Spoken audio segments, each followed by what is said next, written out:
Kushone abantu abayishumi emgwaqeni uGolden Highway ngase-Eldorado Park namhlanje. Phakathi kwalabo abaphangalele kukhona izingane zesikole ezintathhu ezifunda esikoleni iRobertsham Primary.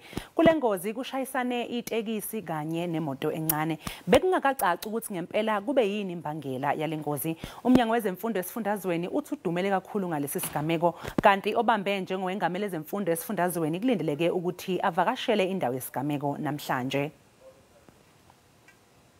Umnyango wezemfundo esifundazweni iGauteng uSteve Mabona uchaze kabanzi ngale ngozi. A taxi and the car that was ferrying the learners was involved in an accident which led to about 10 people losing their lives. Umabona uthi bona njengomnyango basakhungathekile. We are devastated as the department. We are lost for words. We don't know what to say anymore. But we just want to put the families in our prayers. We convey our sincerest condolences. They are not alone. We also feel the pain. And we will provide necessary counseling and make sure that they are healed.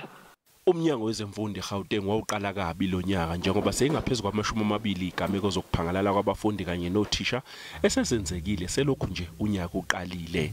Phakathi kwezigameko ezishaqisayo kufaka phakathi ukuminza kaEnoch Mpiyanzi, ukudutshulwa kukaThishanhloko wasejabulile primary owadutshulwa abantu abangaziwa, ukuminza kaKiyamohetso Siboko waseMagaliesburg kanye nokubulawa ngesihluku komfundi waseGraceland Education Center uLatisha Princess Jansen. Angeke basale ngaphandle othisha abathathu base-Rivali abashona engozini yomgwaqo. NguCalvin Dludla weindaba ze-SABC.